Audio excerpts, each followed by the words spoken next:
Hello friends, my name is Dinesh Pawar and I welcome you on Santosh Science and Agriculture classes, which is going to be a complete guide for agriculture students. आज हम बात करेंगे important crops की diseases के बारे में। चाहे आप ICR की तैयारी करें, चाहे BHU, चाहे JET या एग्रीकल्चर से रिलेटेड किसी भी एग्जाम की बात करें, तो क्रॉप्स के अंदर होने वाली डिजीज से इम्पोर्टेंट क्वेश्चन हमेशा पूछे जाते हैं। तो हम बात करेंगे यहाँ पर अलग अलग क्रॉप्स और अलग अलग डिजीज के बारे में। हम स्टार्ट करेंगे हमारी पहली क्रॉप जो कि है बाजरा और इसकी इम्पोर्टेंट डिजीजेस के बारे में। तो सबसे पहले हम बात कर लें बाजरा के एक इंट्रोडक्शन की। तो बाजरा का जो बॉटनिकल नेम है वो होता है पेनिसेटम ग्लूकम, या हम इसे पेनिसेटम टाइफॉइडिस भी कहते हैं। सेकंड हम बात करें सीजन की, तो बाजरा खरीफ सीजन की क्रॉप है क्योंकि ये शॉर्ट डे प्लांट होता है। फिर हम बात करें इसके अंदर जो इम्पोर्टेंट चीज़ आपको ध्यान रखनी है, तो जितनी भी सीरियल क्रॉप्स हैं जैसे वीट है, राइस है, मेज है, सॉर्गम है, पर्ल मिलेट हो गई, तो ये सारी जितनी भी क्रॉप्स है, इन सभी क्रॉप्स में से अगर पूछा जाए कि हाईएस्ट फैट कंटेंट या वसा की मात्रा किसमें ज़्यादा होती है, तो ध्यान रखेंगे वो बाजरा के अंदर सबसे ज़्यादा होती है 5% के आसपास। फिर नेक्स्ट हम बात करें इसकी जो फर्स्ट हाइब्रिड जो इंडिया में रिलीज हुई थी, तो वो थी HB1 जिसे 1965 में रिलीज किया गया था। और फिर हम बात करें इसमें इम्पॉर्टेंट इंसेक्ट और डिजीज की, तो इम्पॉर्टेंट इंसेक्ट इसके अंदर लगता है सॉर्गम शूट फ्लाई, जो सॉर्गम में भी डैमेज करता है और बाजरा के अंदर भी डैमेज कॉज करता है। और लास्ट हम बात करें इसकी इम्पॉर्टेंट डिजीज की, तो वो है डाउनी मिल्ड्यू ऑफ बाजरा। तो इसकी डिजीजेस को हम इम्पोर्टेंट इलेबोरेशन में देख लेते हैं। सबसे पहली जो इसकी डिजीज है वो है डाउनी मिल्ड्यू, जिसे हम हिंदी में मृदुरोमिल आसिता भी कहते हैं। इससे रिलेटेड कुछ इंपॉर्टेंट पॉइंट्स है जो एग्जाम में पूछे गए हैं, उन्हें देख लें। इंडिया के अंदर डाउनी मिल्ड्यू ऑफ बाजरा की डिस्कवरी किसने करी थी, तो ध्यान रखेंगे father of Indian plant pathology जो EJ बटलर हैं, उन्होंने ही इसकी डिस्कवरी इंडिया में की थी। सेकेंड हम बात करें इस डिजीज को हम और क्या नाम दे सकते हैं, तो इसे जोगिया रोग के नाम से भी जाना जाता है और हरित बाली रोग के नाम से भी जाना जाता है, ग्रीन ईयर या हरित बाली।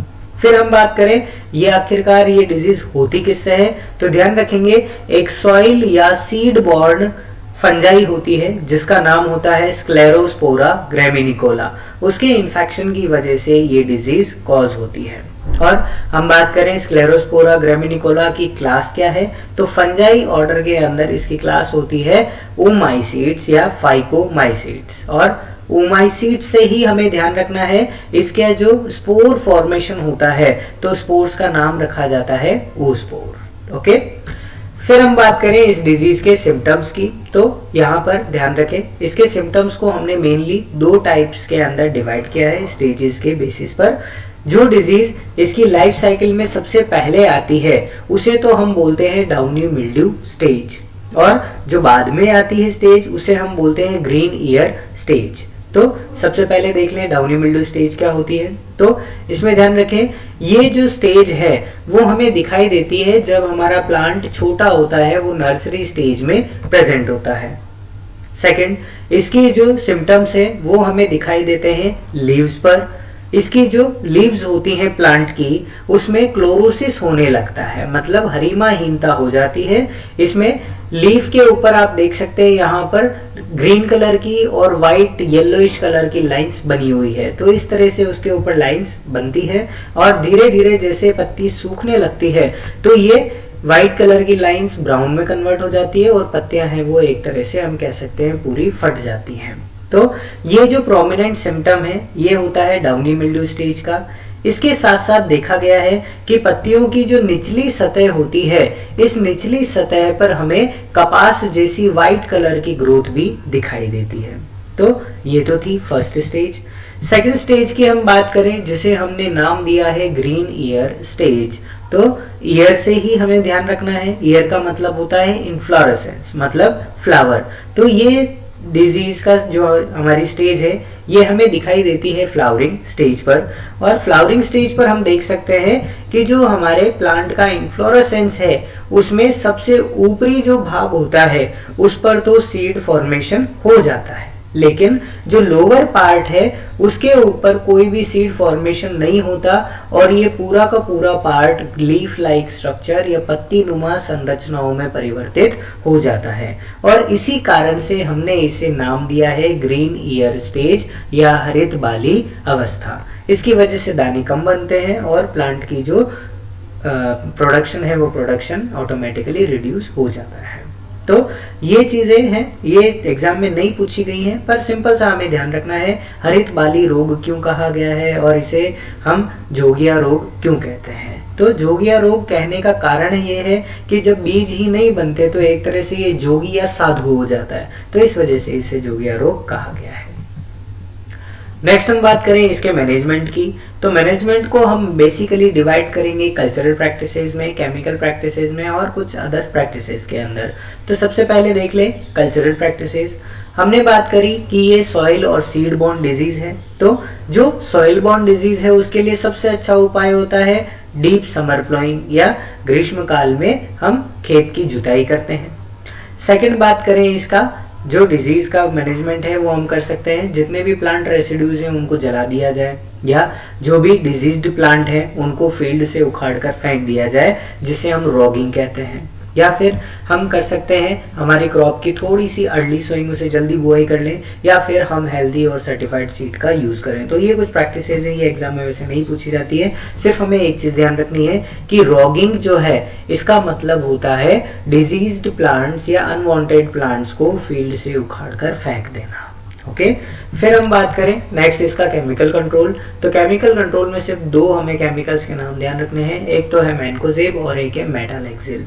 तो मैनकोजेब और मेटालेक्सिल को हम सीड ट्रीटमेंट के लिए यूज करते हैं, ये हम पिछली क्लासेस के अंदर बात कर चुके हैं। और इसके साथ ध्यान रखना है एक केमिकल है जिसका नाम है रिडोमिल, जिसको हम सिम्टम्स अपीयर होने पर स्प्रे करते हैं प्लांट्स के ऊपर। ओके नेक्स्ट हम बात करें इसके अंदर अदर प्रैक्टिसेस। तो अदर प्रैक्टिसेस में एक तो इंक्लूडेड है बायोलॉजिकल कंट्रोल। तो बायोलॉजिकल कंट्रोल के लिए एक सिंपल सी लाइन आप ध्यान रख लें, जब भी हम सॉइल बॉर्न या सीड बॉर्न डिजीज की बात करेंगे तो वहां पर फंजाई को कंट्रोल करने के लिए हम एक बायो कंट्रोल एजेंट जिसे हम ट्राइकोडर्मा कहते हैं, ध्यान रखें इसका नाम है ट्राइकोडर्मा, ट्राइकोग्रामा नहीं है, जाइगोग्रामा नहीं है, इसका नाम है ट्राइकोडर्मा। तो ट्राइकोडर्मा को हम हमारी फील्ड के अंदर सॉइल में मिला देते हैं जिससे हमारी जो दूसरी डिजीज कॉज करने वाली फंजाई है वो कंट्रोल हो जाती है।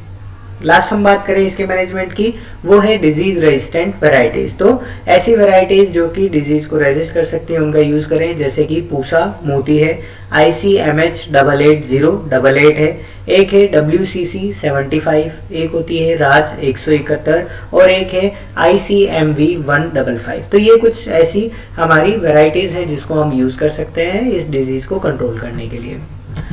नेक्स्ट हम बात करें इसकी अगली डिजीज, वो है अर्गट रोग जिसे हम अर्गट ऑफ बाजरा कहते हैं। सबसे पहले ध्यान रखें अर्गट रोग होता है एक फंजाई की वजह से जिसका नाम है क्लेविसेप्स फ्यूजिफॉर्मिस। ये मेनली एक सॉइल बॉर्न फंजाई होती है लेकिन कभी कभी इसे सीड बॉर्न भी देखा गया है। फिर हम बात करें इसकी क्लास की, तो इसकी क्लास होती है एस्कोमाइसिड्स। और अगर हम बात करते हैं इसके स्पोर्स की, तो इसमें जो स्पोर्स बनते हैं उसे हम एस्कोस्पोर कहते हैं। नाम से ध्यान रखना है एस्कोमाइसिड्स की क्लास है तो एस्कोस्पोर इसमें बनते हैं।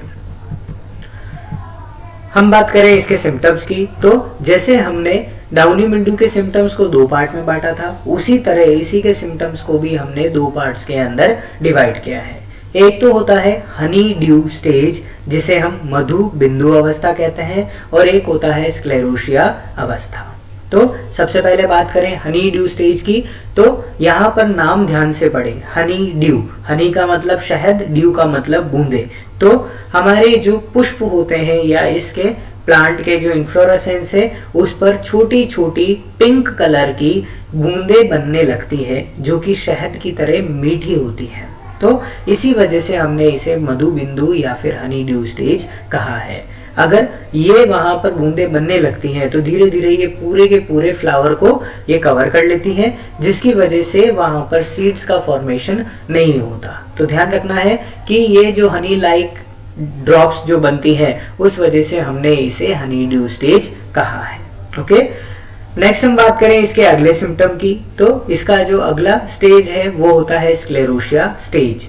स्क्लेरोशिया स्टेज जो है वो लगभग 7 से 10 दिन बाद आती है जब हनी ड्यू स्टेज आ चुकी है। तो जिस दिन हनी ड्यू स्टेज आई है उसके 7 से 10 दिन बाद स्क्लेरोशिया स्टेज आएगी।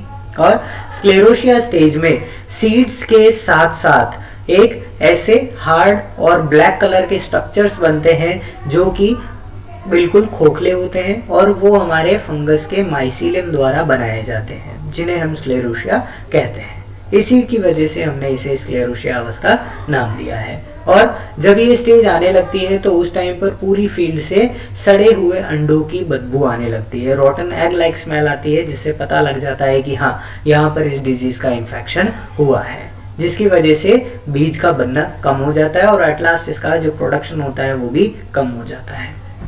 आइए बात कर लें एग्जाम के लिए कुछ इंपॉर्टेंट पार्ट की। तो एग्जाम में सबसे ज्यादा बाजरा से जो क्वेश्चन पूछा गया है वो स्क्लेरोशिया ही पूछा गया है। तो सबसे पहले बात करें स्क्लेरोशिया क्या चीज होती है। तो जो क्लेविसेप्स फ्यूजिफॉर्मिस जो फंजाई है, ये जिस टाइम पर रिप्रोड्यूस होती है और ऐसे एनवायरमेंटल कंडीशंस होते हैं कि ये जिंदा नहीं रह पाए, तो उस टाइम पे ये अपने माइसीलियम से एक ब्लैक कलर का हार्ड स्ट्रक्चर बनाती है जो कि सीड्स की तरह गोल गोल दिखाई देता है, उसे हम स्क्लेरोशिया कहते हैं। स्क्लेरोशिया जो है इसमें हमें एक टॉक्सिन मिलता है, मीन्स एक विषैला पदार्थ मिलता है जिसका नाम होता है अर्गोटिन या अर्गोटॉक्सिन। दोनों चीज उसके लिए सेम है, कोई भी एक नाम आपको एग्जाम में मिल जाएगा। तो अर्गोटिन या अर्गोटॉक्सिन जो है वो कौन बनाता है? स्क्लेरोशिया बनाता है। और अगर हम ये जो हमारे इन्फ्लोरेसेंस है, उस इन्फ्लोरेसेंस को अगर हमारे जानवरों को, कैटल को खिला देते हैं तो उसकी वजह से उनमें एक डिजीज होती है। उस डिजीज को हम नाम देते हैं अर्गोटिज्म। ओके, अब यहाँ पर थोड़ा सा कंफ्यूजिंग है, उसे ध्यान रखें, क्योंकि अर्गोटिज्म जो डिजीज है ये तो होती है गाय भैंसों में, कैटल में, और जो अर्गट है वो होता है बाजरा में। और इसका मेन जो कारण है वो क्या है? स्क्लेरोशिया। और स्क्लेरोशिया से जो टॉक्सिन बनता है उसे हम अर्गोटिन या अर्गोटॉक्सिन कहते हैं। तो इसको बिल्कुल इंपॉर्टेंट मार्क कर लें, इसको नोट डाउन कर लें। फिर हम बात कर लें इसके डिजीज मैनेजमेंट की। तो वही सेम चीजें जो हमने अभी देखी, ये एक सॉइल बोर्न डिजीज है, तो हम क्या करेंगे? बिल्कुल सही, डीप समर प्लाइंग। फिर हम क्या करेंगे? इसके जो क्रॉप रेसिड्यूज है उसको बर्न कर देंगे, रॉगिंग करेंगे और सर्टिफाइड सीड्स का यूज करेंगे। ओके, ये तो सारी चीजें सेम है, लेकिन हमें ध्यान रखना है एक इंपॉर्टेंट मेजर जो कि यहाँ पर सेकंड पॉइंट में आपको दे रखा है, seed treatment with 20% salt solution. हमें सोइंग से पहले बीजों को पानी के एक बर्तन में उसमें नमक डालकर उसे डुबाया जाता है, जिससे हेल्दी सीड्स तो डूब जाते हैं और जिसके अंदर स्क्लेरोशिया है वो हमारे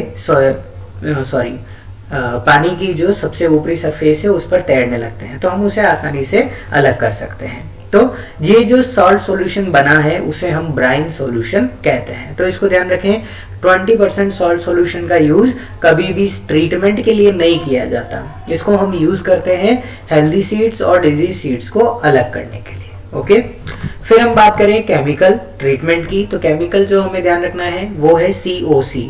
इसका फॉर्म हमने पहले भी देखा हुआ है, कॉपर ऑक्सीक्लोराइड। हम इसका सीड ट्रीटमेंट कर सकते हैं। इसके साथ साथ मेटालेक्सिल और मैनकोजेब का भी यूज किया जा सकता है।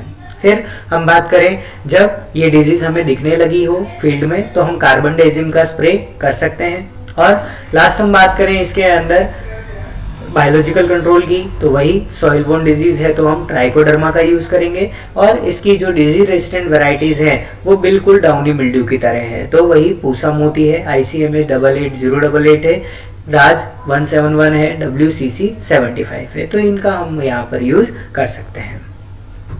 लास्ट हम बात कर लें जो इंपॉर्टेंट क्वेश्चन आपके एग्जाम के लिए हैं। इन क्वेश्चंस को तो एटलीस्ट आप याद कर ही लीजिएगा, क्योंकि ये आपको एग्जाम में बहुत हेल्प करने वाले हैं।